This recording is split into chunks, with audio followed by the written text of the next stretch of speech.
Welcome to the Sound of Blizzard Cinematics panel.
Good morning, Blizzcon. Welcome to the Sound of Blizzard Cinematics panel. We're really excited for you to be here on an early morning.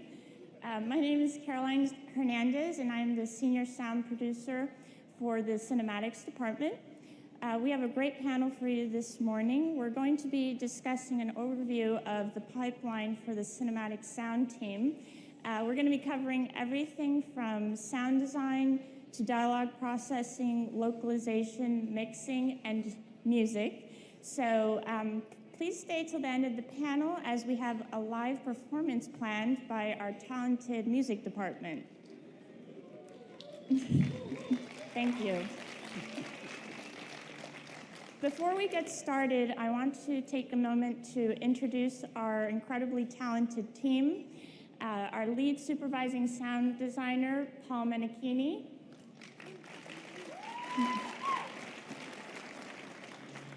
Sound designer, Alex Ephraim. Sound designer, Isaac Hammonds. Music director, Derek Duke. Four-time Academy Award-winning re-recording mixer, Gary Summers. Composer, Sam Carden. Woo! And our very own cinematic project director, Ben Dye. So first up, Paul is going to discuss a little bit about the sound design behind the Last Bastion cinematic. That's right. Okay. Hi, everyone. I'm Paul Menachini. I've been doing the sound for Blizzard Cinematics for about 16 years now. The first cinematic I want to discuss is The Last Bastion, which is an Overwatch short. It's the story of this military robot who gets lost and abandoned in the woods years ago and wakes up one day when he's a little bird accidentally triggers his programming. Bastion struck me as sort of a little kid seeing the world for the first time. In pretty much all of our cinematics, we have either dialogue or voiceover, but this one was unique in that we had neither one. So the sound, music, and visuals carried the entire story. This gave us the opportunity to express things that might otherwise come across with the dialogue. For instance, in several spots, we manipulated the pitch of Bastion's servos to convey emotions like sadness or surprise. This also came across through his vocalizations, which were these short tonal blurbs. And when Bastian first wakes up and starts to move, we mixed in the sound of an old sputtering car engine along with his servos and hydraulics to get across how decrepit he had become. And logically, this should have sounded out of place, but it actually worked pretty well. We also mixed in the sound of some rusty squeaks and ronks into his movements, which gradually disappeared as the story progressed. And unlike many of our cinematics, which start out big and epic and just get bigger, this one had some of the most extreme contrast between soft, peaceful atmospheres and loud, terrifying action.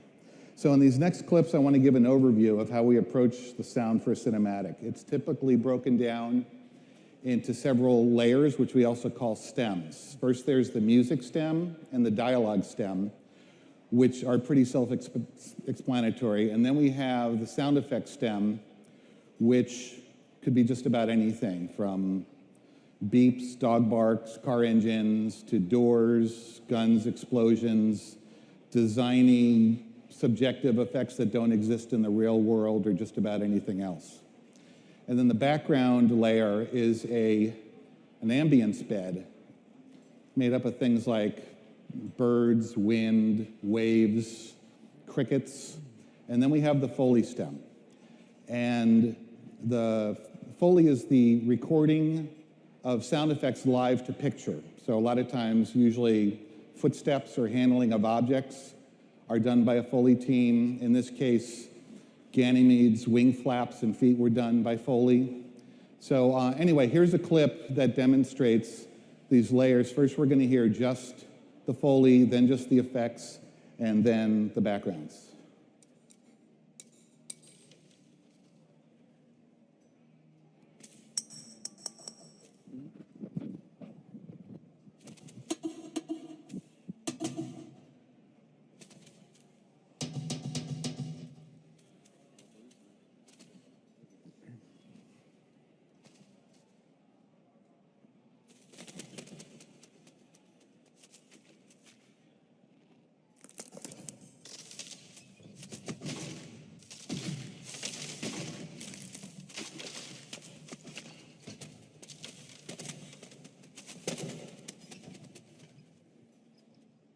Okay, and here's the final mix with all three. Oh, sorry.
Okay, and now here's the final mix with all three stems plus the music.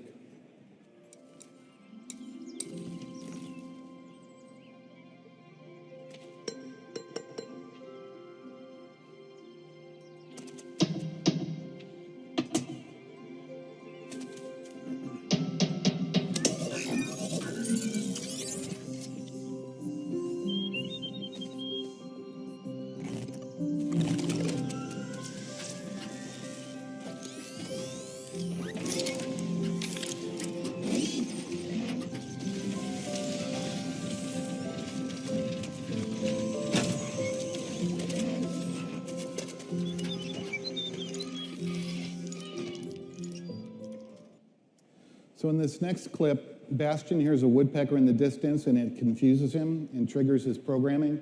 He thinks he may be hearing a weapon, and we synced and mixed in the sound of a machine gun with the woodpecker hits, making it louder each time.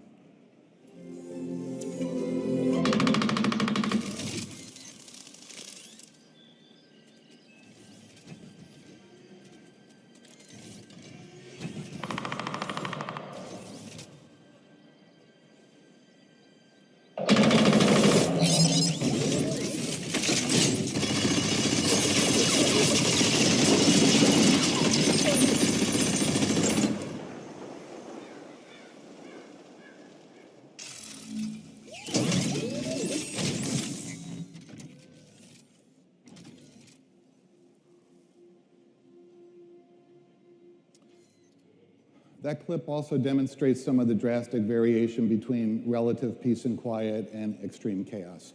So that was sort of a bird's eye view of how we approach the sound. In the next cinematic, Legacy of the Void, I want to go a little deeper into the creation of some of the sound design. The swarm brought ruin to our world. Our proud people became refugees. And yet, they could not shatter our unity.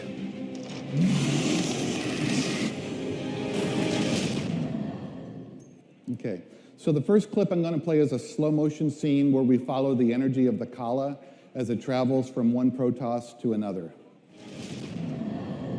For we are bound by the Kala, the sacred union of our every thought and emotion.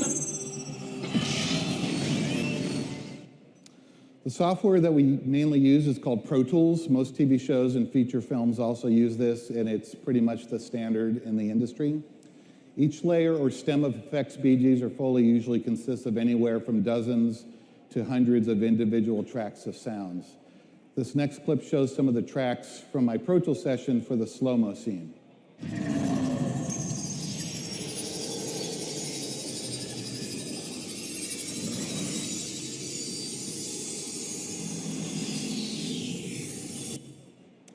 So many times when doing sound design for a slow motion scene, we'll pitch sounds down, make them sound kind of muted or underwater to give it a dreamy effect. In this case, I used some apps and plugins to do time stretching and convolving of files instead. Rather than describe what they do, here are some examples. This first sound is a simple sound of a metal fireplace poker falling to the ground. By stretching it and convolving it, I turned it into this.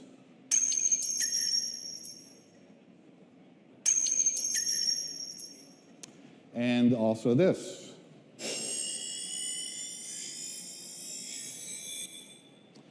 There's basically an endless number of sounds you could use as a starting point, and here is an unprocessed bell tree.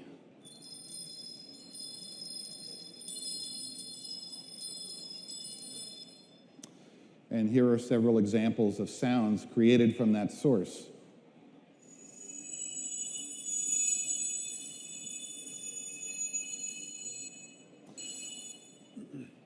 This one has some modulation in it.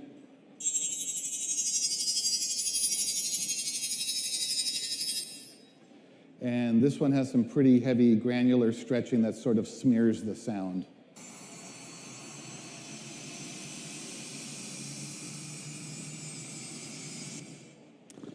All right, so here are some other sounds that I use that are more organic, made from processed voices and breaths.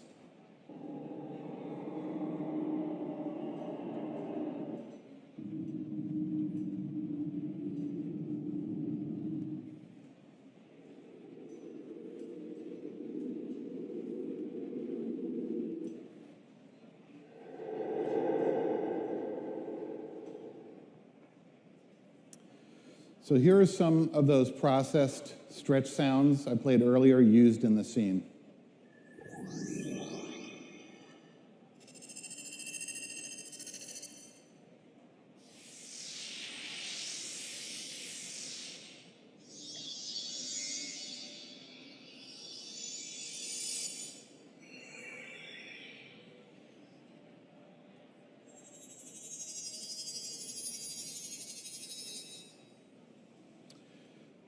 The next scene I'll discuss is the Protoss Psyblade, which is their energy weapon.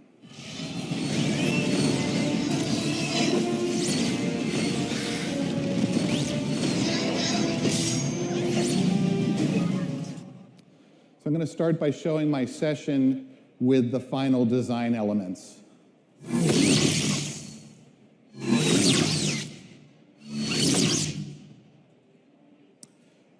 I started by creating a steady pulsing sound, which is made up of several layers of electrical hum sounds or sizzly sounding hums, plus a synthy pulsing hum sound.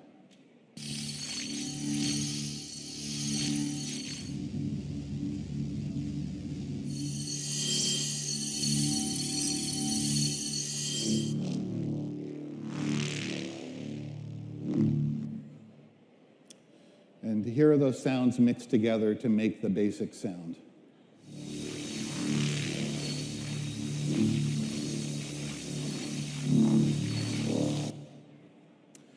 One of the tools we use are plugins that create Doppler effects. A Doppler effect is what you hear when a car, jet, or missile goes by really fast. So we use these tools to simulate this effect to make things like design whooshes, or in this case, the sound of the Psyblade makes when swinging it fast.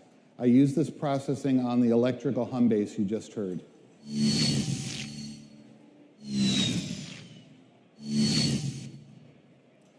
And years ago, I made some electrical whip hits, and I used these as the bass for the Psyblade impacts.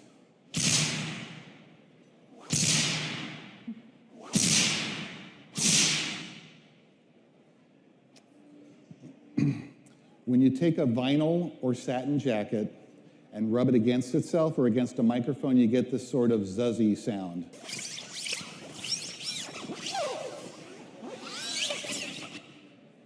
And if you take pieces of that and hype them up with EQ and compression, you can end up with electrical sounding pieces.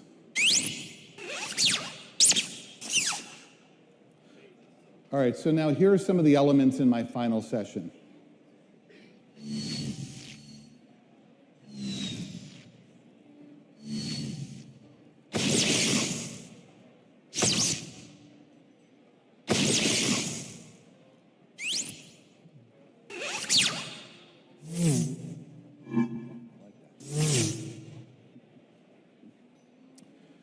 And here is everything all together.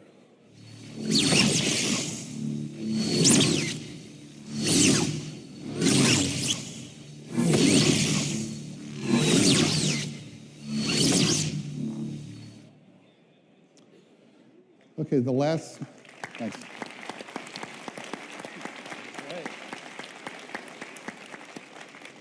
So the last thing I want to talk about is the slow-mo Protoss energy shield scene.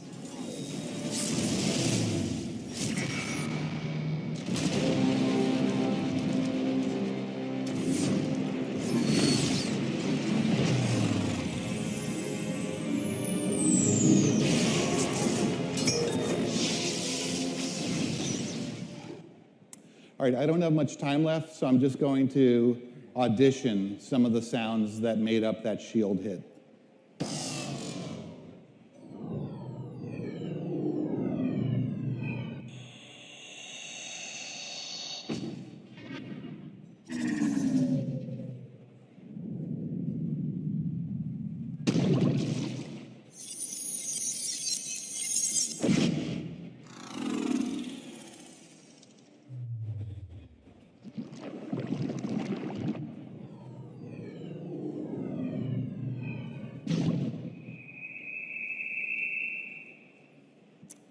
The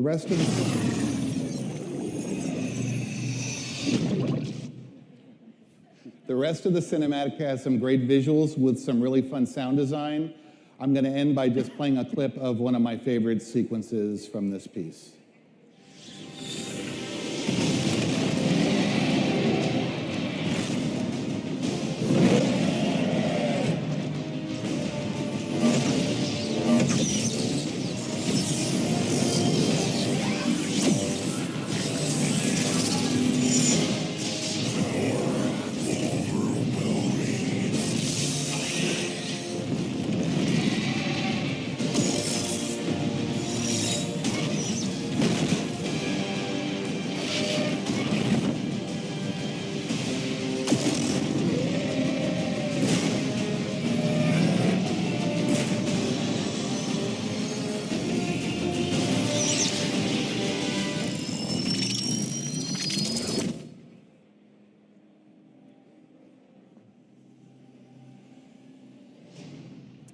Okay, that's it.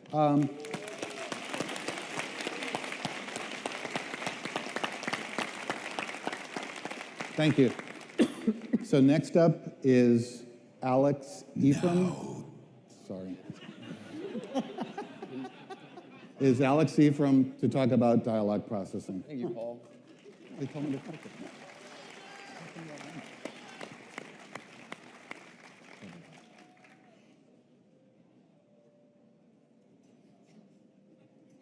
Now you see, with the essence of the great betrayer, your people fulfill their purpose.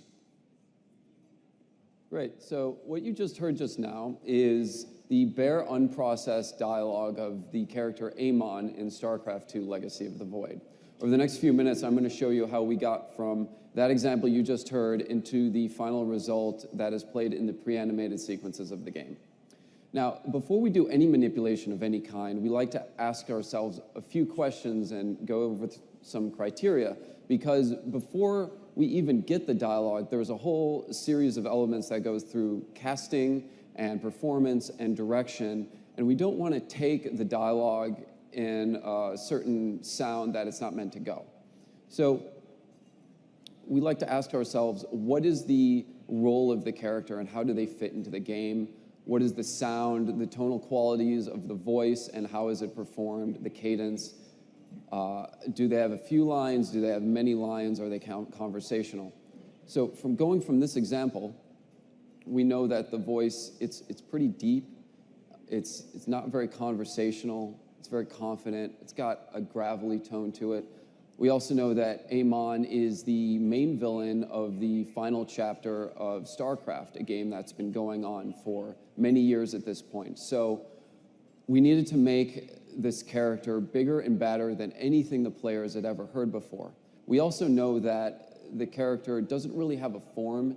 He kind of takes over, in this case, the Protoss' minds, but I wanted to replicate that effect to the players and have Amon infiltrate your minds. So going from that, we have our basic direction and we begin the manipulation. What you see before you is my Pro Tools setup, in which I have divided the voice up into 5 layers. Each layer is duplicated. The dialogue is the exact same on each layer, but emphasized differently. The first 2 layers, I have pitched the unprocessed audio that you've just heard down 2 semitones. Now, when you pitch down audio, it tends to dull it a little bit. So I used harmonic enhancers to bring that back out into a natural quality, and then also have it jump out of the speakers a little bit and increase the intelligibility. On the second layer, I've duplicated that, but instead of emphasize intelligibility, I decided to give it some weight, and I enhanced the low end significantly. Additionally, I spread the image of the voice so that it's more immersive and overwhelms the player a little bit. Combining those 2 elements, you get a sound like this. Now you see, with the essence of the great betrayer, your people fulfill their purpose. Great, so now I have the foundation of the dialogue. The tone is going in a direction that's proper for the character, but it doesn't really quite sit in your head. It needs to feel like it's manipulating the player a little bit. Also, he speaks very slowly, and so I could take advantage of some time-based effects. So it's been broken down into 3 additional layers. The first 2 layers, as you can see here, the first 2 layers have been pitched down an additional 6 semitones to give it a sort of animalistic, primal sound, a sort of underlying growl to make it seem more threatening. And then it's been processed through some reverb to have the dialogue trail off a little bit. And then it's been put through a vocoder to give it a sort of a whispery sound. And then on top of that, it's been put through a complex chain of echoes to give it a sort of whispery, toxic leaching effect, kind of like the sonic equivalent of smoke trailing off of a cigarette. And then on the third layer, we use something called preverb. Traditionally with reverb, it trails off of the audio. But with preverb, it ramps up into the dialogue, giving it a sort of sucking vacuum effect. My thinking here was, because Amon is living inside your head, he's kind of telegraphing his thoughts, and you can hear them. It's kind of like if you're communicating an idea to somebody, or if you're writing something down, or if you're performing an action yourself, you think about what you're going to do before you do it. And so this was kind of the audio equivalent to illustrate that point. Combining these three layers, you get this.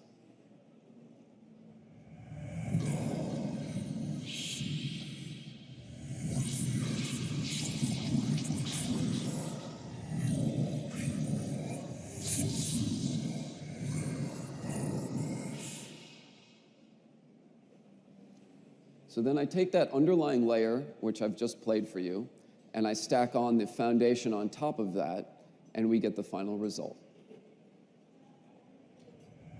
Now you see, with the essence of the great betrayer, your people fulfill their purpose. My host body is forged. With it, I bring an end to the cycle, an end to the infinite suffering. There you have it.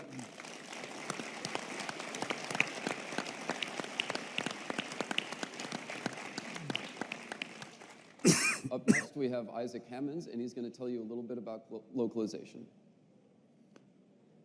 All right, so Think Globally is one of Blizzard's 8 core values. It's cast in bronze outside of our campus courtyard in Irvine.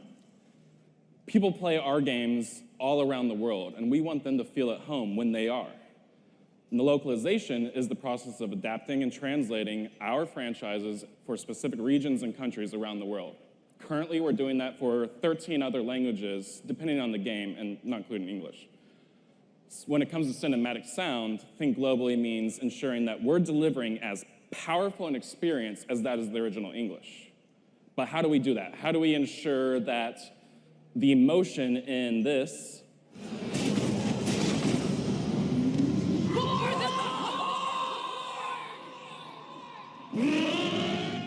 carries over to another language, say French?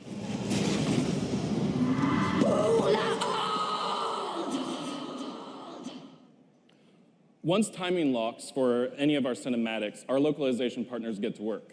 They can't translate word for word, just languages don't work that way. They have to rework phrases and their sentences in order to fit the timing of their original English, but keep the meaning and the spirit and the emotion alive. After recording, we're delivered individual audio tracks for each character, and it's our job to keep everything organized and mobile. We want to be able to listen to any part of our cinematic in English and then instantly go to a different language. We want to make sure that Amon's processing is just as good in German or Korean. This is the dialogue session for the Sombra cinematic. You can see every single language is right on top of each other. They mirror each other. We can check one for one, make sure everything is there. Nothing's missing, nothing's left out, nothing's out of place. Doesn't mean that everything's always the same, though. Setups change, schedules fill up. It's too big of a world for everything to be exact. Our French partners, for example, they sent over photographs and diagrams and documentation just to ensure that we are guided through their way of thinking, and it ultimately sets us up for success while we're editing and finally in the mix.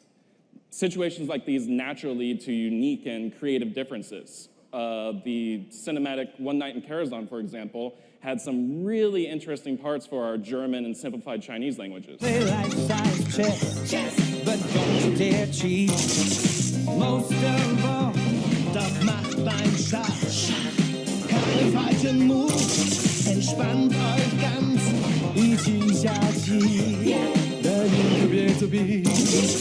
But no.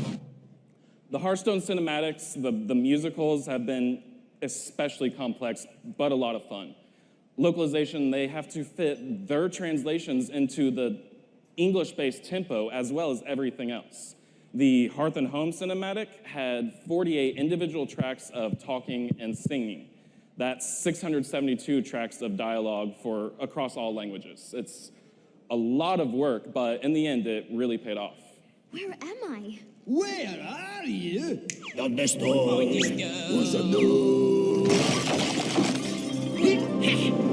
Au bon endroit. Невеста есть. Magia planchetée injuvable. 活下来，感觉自己存在。Prima che un ogre la tua pelle strappi via.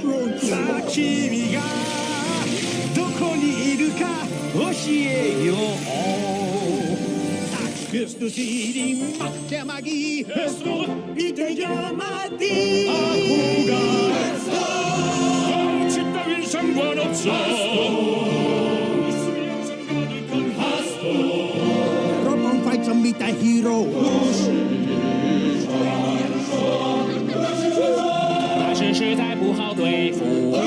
Solo quiere acabar contigo. Vamos sobrevivir. Contact surge. El tuo momento.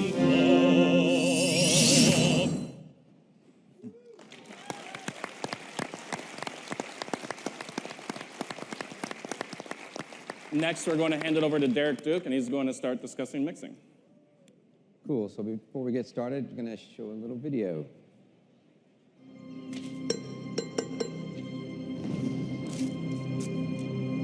I am in position. The world needs us now, more than ever. Are you with me?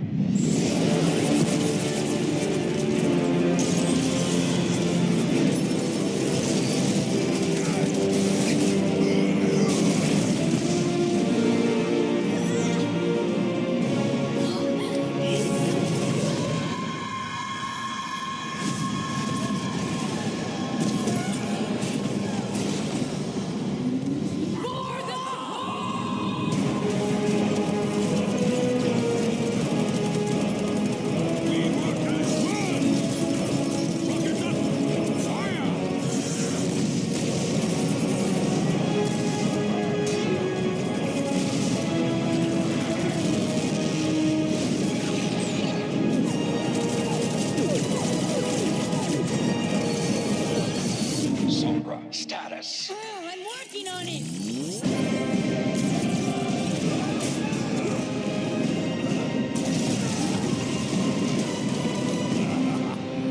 Live with honor. Die with glory.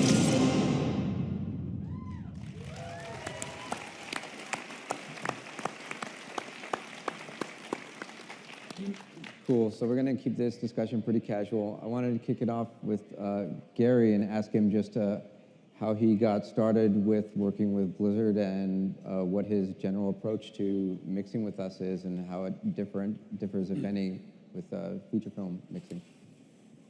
Yeah, I started with, I've been mixing sound for motion pictures for about the last 35 years. About a year and a half ago, Blizzard contacted me about mixing their cinematic shorts. I started with Ben's film, Last Bastion. And my approach to these cinematics is not much different than feature films. Each one of these little cinematics tells a story.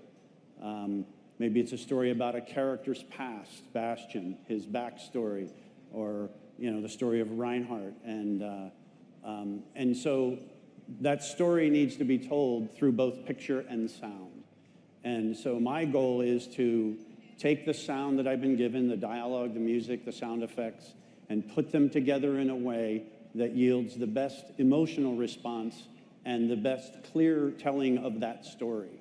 In any given moment, it can be a line of dialogue, it can be music, it can be a combination of sound effects and music, or sometimes the absence of sound.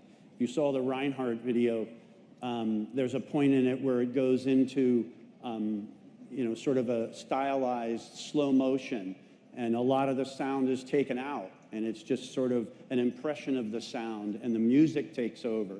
And so there's always a give and take emotionally of what you want to hear to carry the story that the director's telling in the cinematic. And Ben, or the director is the lead. I follow his direction in at any given moment what sounds need to be heard to tell the story. The shots come on very quickly, and so in order to tell that story, when that shot's on the screen, you have to take the audience's eye to what part of the screen they need to see in order to understand what's going on in the shot. So a lot of times you have to be very specific. Okay, so that's a good chance. So Ben, when you come to the stage, what is it that you bring, and where's the first spot that you jump in with Gary?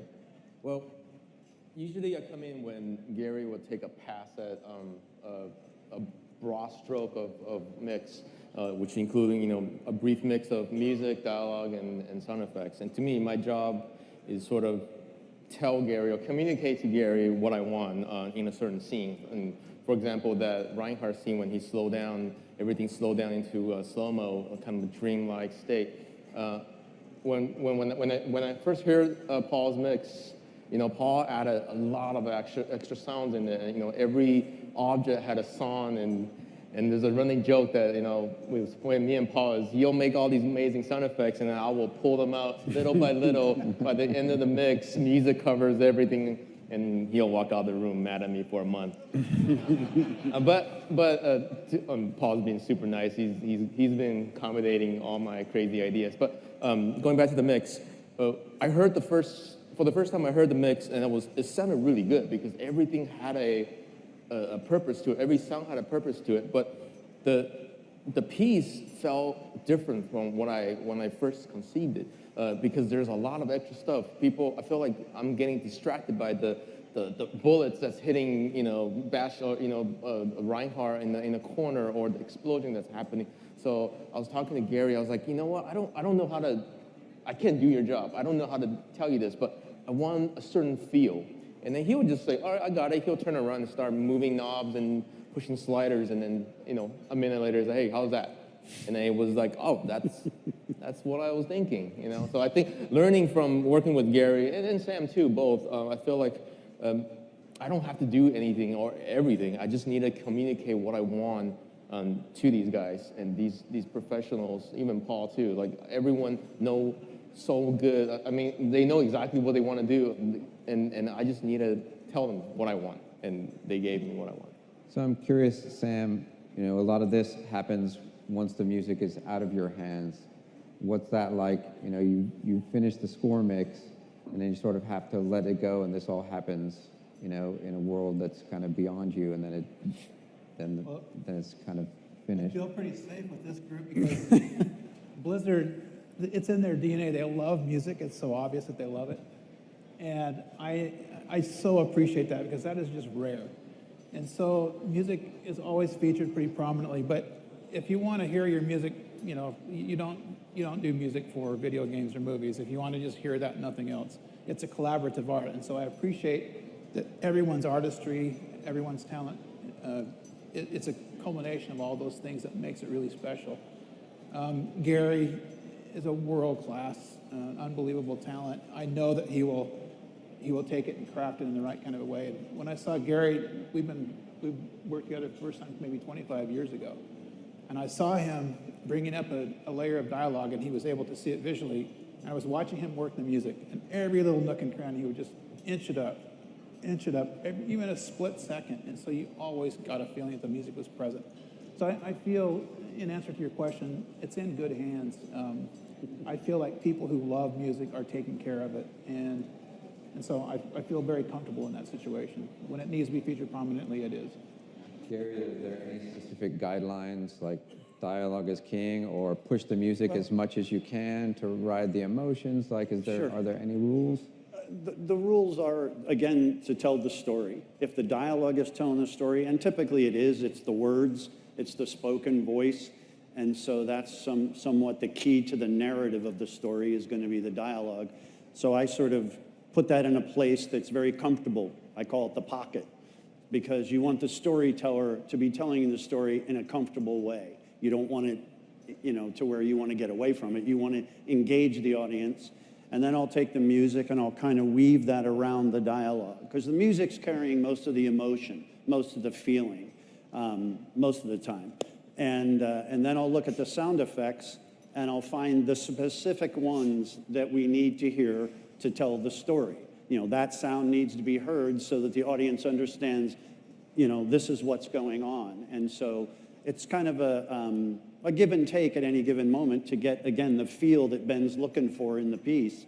And again, you're trying to create a single experience, picture and sound married together, that engages the audience. And sometimes people say, sound is the unsung hero, because you shouldn't really perceive that you're listening to. You should be engaged in the piece as a single piece, not I'm listening to the sound and I'm watching a movie. It should be one thing. And that's the key for me, is to not upstage the picture with the sound and make it too much, because then you're going, oh, the sound. Well, you've just pulled them out of the experience. And so it's very important to be, to make the right choices at any given time, what you're going to hear.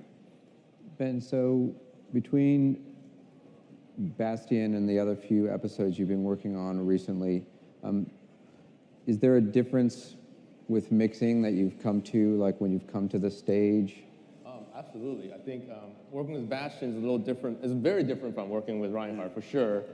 So is May. Bastion has no dialogue, so that comfortable pocket that we're always relying on to tell the story isn't there. So a lot of the stuff came from ambience. We really want the audience to feel and fall in love with the jungle or the forest, just like the Bastion did. So a lot of the sound effects, sound design that Paul and his team did was translated one-on-one into the mix, and then the music too, the beautiful music that sort of bring us along with the journey that Bastion took. Yeah. So working with Reinhardt is a completely different story. It was wall-to-wall sound. There's thousands of sound effects that I wish I'm hearing everything. I'm like the kid in the candy store. I want everything. I want sound effects, I want music, and I want the dialogue all in there. And Gary's the one that sort of doing the balancing act and making sure everything, you can hear everything or proceed to hear everything, but so not killing your ears. Cool. A question for both Sam and Gary. Is there a difference between approaching these two things because they're animated versus live action? Good. I don't treat it any differently. I absolutely believe Bastion is real. Bastion's animated? No, can you believe the animation? When I saw that, it was so inspiring to me to see, that bird. My gosh, it's just, or to see those nature scenes. They were so lifelike, but in this kind of utopian state. Mm-hmm. And I don't know, it's kind of almost like a better reality in some ways. Ben was very clear with his direction. Gary and I were talking about this earlier. Ben doesn't ask for stupid things, so you're never chasing stupid things. But it's a pleasure to work with somebody who has a clear vision, and you don't ever regret working when you know that there's a purpose. But to answer your question, I very much treat these things as a lifelike situation. Mm-hmm. Yeah, I don't approach it really any different. Again, you're telling a story, whether it's a live action story or an animated story, it's basically the same. But the great thing, and just from Sam's perspective, the great thing, if you remember from Bastion, just the music that Sam did in the beginning, this very idyllic sort of thing with the forest, and it really lulled you into this. Of course, everybody knows Bastion's the killer, but now you see him in this completely different light. And it had lured you into this very idyllic thing, and then with a snap, the whole thing changes. He turns into the killer again, blows up the forest, and then the music, and he realizes he thinks he killed the bird, and the music completely goes into this emotional, and there's so much great about that short is that not one word is spoken, but the emotion that you feel through it is so intense that, I watched the folks watching the videos, and just to see their face change, they have their character going and everything, and all of a sudden they're completely out of character because they've been hit with the emotion of the piece. And it's a lot of it is the Sam's music and just how it just, just gripped you, and took you with the story. So which part of the process is the most challenging? The mixing. Yeah. The music. Yeah. And the directing, right? Yeah. Like, is it the start, the finish, which part is it? Is it, actually sculpting the mix? Like, what part of the process as we're going through it? Well, I'm there like the whole time, For me, it's probably, we have X amount of time to do these, so I have to very quickly try to wrap my head around what Ben's intention is, what is the framework of the story, and now I have to start learning all the elements and start putting them together into some cohesive storytelling, way. And so just me getting engaged. Once I get engaged and I'm familiar with it and we start to get on the same level and same plane, and that doesn't take that long, but that's when it becomes fun. It's now we're engaged together and it's starting to flow, and each time we play it back in the theater, there's less and less things that we need to deal with, and we really start to see the piece come to fruition, and it's fun. It's a lot of fun. Cool. Sam, I had a question about process. Like, is there a difference in process between any of the pieces? Absolutely. In fact, one of the most fun things about my experience at Blizzard is just the range of things I've been asked to do. So, disco. Let's see, what else has there been? Steampunk. There's been a musical. There has been action adventure. There's been Bastion, which was kind of its own thing. Got a pop song. Pop song, that's right. We did a little bit Madonna-esque. And to me, that is just like a kid in a candy store, to have that range of possibilities. And I approach each one of those. I try to be very authentic to each one of those stylistic treatments. And you can't be a tourist in those styles. You have to actually love the style. You have to actually know what you're doing with the styles in order to capture them. But that's the thing. Blizzard is just anything goes as long as it makes the experience more entertaining, as long as it deepens the emotion. And, what was the question? Yeah, it was the difference in the approach. Yeah, and process. To me, the most exciting place is just the blank canvas when you're still trying to decide. You're still gathering information. You're still, you haven't dashed your expectations by the actual work. Anything is a possibility. But I'm a storyteller. Everybody on this stage is a storyteller. We, as human beings, love stories. What could possibly be better? Mm-hmm. Well, I think we're about ready to get to the end here. I had you already put up the picture of the mixed crew. So there you can see one of the typical stages where we work. I think that's us mixing Bastion. Gary, did you want to say anything about what the stage is? This is a mixing stage we mix up at Skywalker Sound up north. And I worked there for about 22 years, so it's familiar for me. But it's a great place to work, and we have fun doing these shorts. We're doing them for you guys, so we hope you enjoy them. And a lot of love and hard work goes into them. So, cool. Thanks for talking.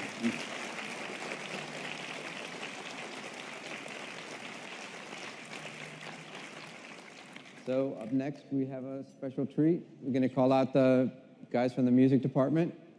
I have joining me Glenn Stafford, the legendary senior composer, Corey McMaster, Leo Kaliski, and Adam Burgess.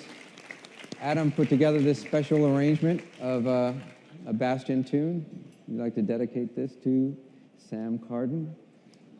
So here we go.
thank you again for attending our panel. We know it was an early morning start for you guys. We'll be stage right if you want to come by and say hello or ask any questions to the crew. Thank you again.